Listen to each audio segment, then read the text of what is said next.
नमस्कार, मेरा नाम डॉक्टर हार्दिक सोनी है।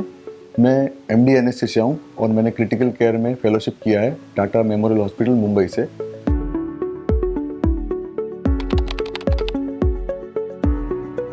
अपने देश में देखा जाए तो बहुत बड़ी समस्या है।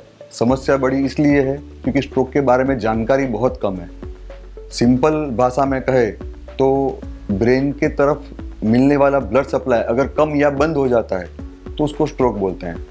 जैसे हार्ट अटैक में हार्ट को सप्लाई करने वाली नस कंप्लीटली ब्लॉक हो जाती है तो वो हार्ट अटैक कहा जाता है। उसी तरह ब्रेन को सप्लाई करने वाली नस अगर कंप्लीट ब्लॉक हो जाती है तो उसे स्ट्रोक कहते हैं। नमस्कार मित्रों, मेरा नाम डॉक्टर कल्पेश शाह है।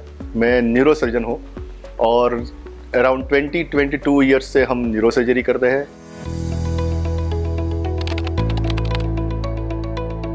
ब्रेन के अंदर अगर स्ट्रोक आता है, ब्लड फ्लो बंद हो जाता है तो करीबन 4.5 से 6 घंटे, कई बार बड़ी ब्लड वेसल बंद हो जाती है तो 16 से 24 घंटे तक आपका ब्रेन है वो ट्राई करेगा कि न्यूरॉन्स को बचाए रखे। खास करके जो गोल्डन पीरियड होता है ना, वो 4.5 से 6 घंटे का होता है। अगर आपके अंदर ब्लड फ्लो ब्रेन के अंदर बंद हुआ है और आप 4.5-6 घंटे के अंदर अगर आप ट्रीटमेंट आपको मिल जाता है तो चांस है कि आपका ब्लड फ्लो वापिस जो न्यूरॉन्स यानी जो ज्ञान तंतु है, जो ब्रेन है उसमें रीएस्टैब्लिश होता है यानी वापस चालू होता है तो आपके न्यूरॉन्स बच जाए।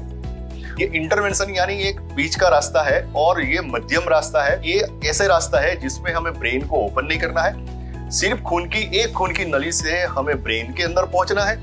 वहां पे जाके जो ब्रेन का डिसीज है, जैसे ब्रेन की नली अगर ब्लॉक हो गई है तो उसको स्टेंट रख के उसको ओपन करके क्लॉट निकाल देना है। पहले लोग हमारे सेंटर पे पहुंचते ही थक जाते थे या फिर सेंटर पे पहुंच ही नहीं सकते थे। जब सेंटर पे पहुंचते थे 24 आवर्स निकल जाते थे। तो अल्टीमेटली ये सोच के हमने एक नई मुहिम चालू की है जिसको मूवमेंट बोलते हैं। ये मूवमेंट का नाम है हब एंड स्पोक मॉडल। ये हब एंड स्पोक मॉडल क्या है? यानी हब यानी बड़ा सेंटर, जो बड़ी हॉस्पिटल है वो, और स्पोक यानी पेरीफेरी में जो छोटे सेंटर है जहां पर आईसीयू है, उनके पास में आईसीयू है और सिटी स्कैन की फैसिलिटी है। जरूरी नहीं है कि वही आईसीयू के अंदर सिटी स्कैन हो, आईसीयू के 1 किलोमीटर के बाजू में भी सिटी स्कैन सेंटर है तो चल जाता है। उसको हम स्पोक बोलते हैं।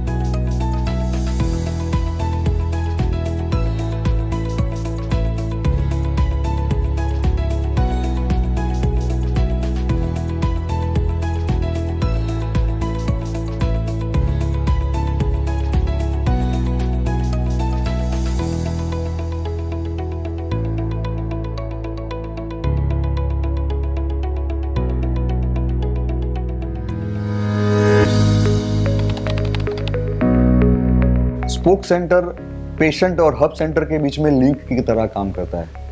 ट्रीटमेंट बाद में आती है, पहले पेशेंट को डायग्नोस करना, उसको स्टेबलाइज करना। कई बार ऐसे पेशेंट क्रिटिकल हो जाते हैं जिनको सांस लेने में दिक्कत होने लगती है, उनकी धड़कन कम हो जाती है, दिमाग में प्रेशर बढ़ने के कारण बीपी बढ़ जाता है और पेशेंट अनकॉन्शियस हो जाता है। स्पोक सेंटर तक पेशेंट को पहुंचाने के बाद, पेशेंट को स्टेबलाइज करने के बाद फिर डॉक्टर तय करते हैं कि उसको हब सेंटर की ज़रूरत है कि नहीं है।